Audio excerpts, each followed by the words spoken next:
मा exit poll पाहण्याआधी कल्याण पश्चिमेतील panel 2 मध्ये ईव्हीएम वरून मोठा गोंधळ निर्माण झालेला। अधिक ईव्हीएम मशीन गाडीमध्ये का आणून ठेवलेत असा प्रश्न उपस्थित करण्यात आलेला। मनसे आणि काँग्रेस कार्यकर्त्यांनी त्या ठिकाणी गाडी रोखली। कल्याणच्या धर्मवीर आनंद दिघे शाळेतील ही घटना आहे। मतदान केंद्रावर काही काळ तणावाचं वातावरण निर्माण झालेलं होतं आणि कोणताही घोळ मात्र यात आढळला नसल्याचं तपासणीनंतर स्पष्ट झालेलं आहे।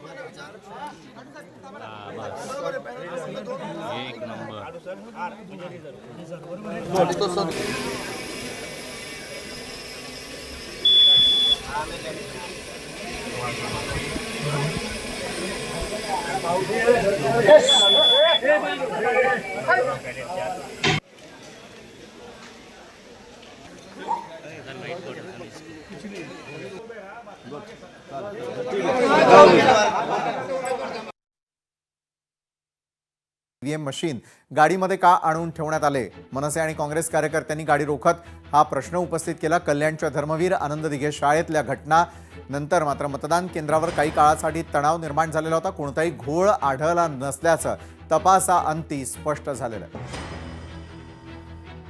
आम्हाला इथे एक इर्टिगा गाडी आढळून आली। त्या इर्टिगा गाडीमध्ये 2 मशीन होत्या।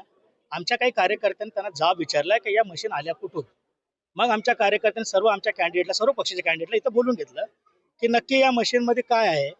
मग आम्ही त्या अधिकाऱ्याला जाब विचारतो, तो अधिकारी थोडा गोंधळला होता।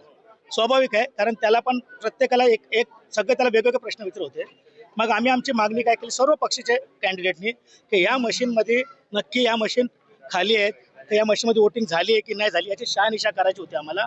मग संबंधित आम्ही पोलीस स्टेशनचे ऑफिसर त्यांना बोलून इथे घेऊन त्यांच्या उपस्थितीमध्ये या सर्व मशीन आम्ही चेक केल्यानंतर आम्हाला आढळून आलं की या मशीनमध्ये कुठलाही गैरप्रकार दिसला नाहीये। मग आम्ही थोडं त्या अधिकाऱ्यांना जाब विचारला।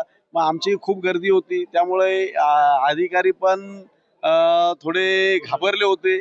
मग पोलीस प्रशासन आले तेवढे, त्याच्यामध्ये आमचा एकच प्रश्न होता की आम्हाला फक्त ही ईव्हीएम मशीन खोलून दाखवा की याच्यामध्ये मतपेटीमध्ये मतं पडलेली आहेत का 0-0 आहे। मग त्याच्यानंतर पोलीस प्रशासनाच्या आपले वाघमारे साहेबांच्या सान्निध्यामध्ये इथं त्या मतपेटी उघडल्या, ओपन केल्या। मग बघितल्या आम्ही सगळे ते कॅन्डिडेट किती आहेत।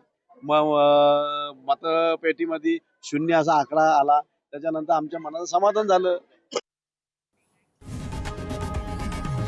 लोकशाही मराठी ऐका, पहा, जागरूक रहा।